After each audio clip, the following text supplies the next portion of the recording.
Vers les années 95, que pratiquement la population de Djirak a commencé franchement à quitter le village avec l'assassinat de son chef de village. C'est ainsi le début d'une vie cauchemardesque pour les habitants de Djirak. Nous sommes dans la commune de Santhiaba Manjak, où tous les villages, dont Djirak, sont tristement rendus célèbres par le conflit armé en Casamance. Quand on dit Djirak, il faut parler de Kagit, il faut parler de Babonda, il faut parler... Ces villages-là sont tristement célèbres sur le conflit en Casamance. Après plus d'un quart de siècle de vie hors du village, les populations ont repris le chemin du retour au bercail. Un retour encouragé par la présence militaire. Ils nous aident dans tout. Vous voyez la mosquée là qu'on a construite, l'armée a mis énormément de moyens. Quand ils ont vu que l'école de Djirak n'est construite que 2 classes, ils ont dit qu'eux, ils vont installer avec le concept armée-nation, ils vont essayer de construire une salle de classe avec le colonel Fulgence Ndour qui est venu inaugurer la salle. Malgré ce retour qui se fait de façon progressive, les populations locales vivent toujours les séquelles de la crise armée. L'accès à une bonne partie de leurs terres est quasi impossible. Le déminage total, ça reste encore parce qu'on doit déminer presque tout le village. On en a besoin de nos terres, on a besoin de récupérer nos terres. Les quelques plantations qui leur sont accessibles font l'objet d'attaques par la mouche des fruits. Les dégâts sont visibles. C'est vraiment regrettable. Les fruits pourrissent comme ça, tu les regardes comme ça, pourrissent jusqu'à une nouvelle saison.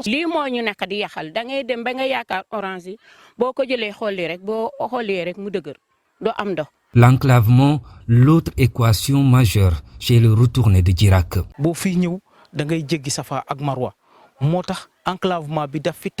Quand il y a la pluie, tu perds tous ces mangues-là, tu les regardes comme ça pourrir à cause de l'enclavement. Ceci rend d'ailleurs très difficile l'évacuation des malades vers des structures de santé du département d'Oussouye.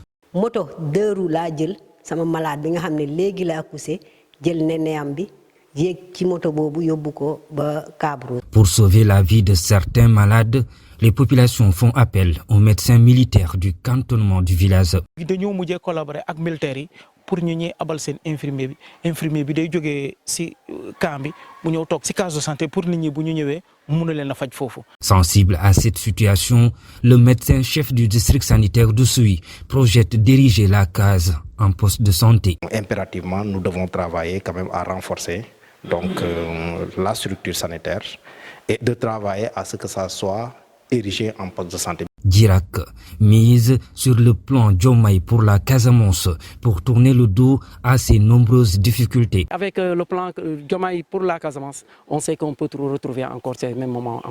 Évidemment, on a besoin de l'aide de l'État à 200%. Ñu ngi yaakaar ci plan Diomaye président plan bu mu tek pour la Casamance. À Djirak, tout comme dans les villages environnants, les populations vivent dans la précarité. Tous les secteurs d'activité sont minés non seulement par le manque de pistes de production, mais par la présence d'engins explosifs.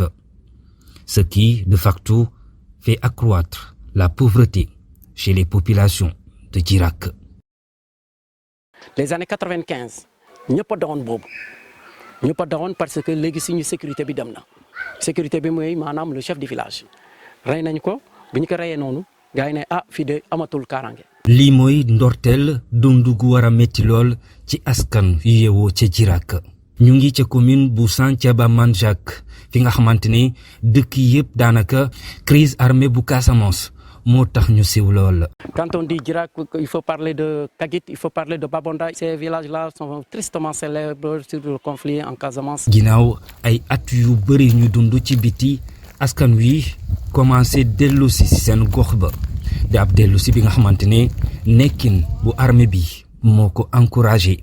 ñoom ñi ñuy sécuriser dañuy jox confiance bépp liggéey bu ñu sumb rek militaire yaa ngi ci amul liggéey bu ñu def te militaire yi duñ fa nekk. naam sa dellusi bu askan wi mu ngi wéy di am waaye ñoom ñi nga xamante ne ñoom ñoo fa nekk jamono ji ñu ngi dund ba tey li nga xamante ne mooy sekkel yu crise ba. li koy firndeel mooy jafe na lool ñu yegg ci yenn ci seeni suuf. miin yaa ngi fii duñu fen xam nga boo toogee fii nga ne non amul miin da ngay nax man maa nekk di nax sama bopp. seen plantation yi nga xamante ne mën nañ fa teg tànk ñu ngi jànkonteel ak ab attaque bu mouche des fruits dégâts yi bëri na lool.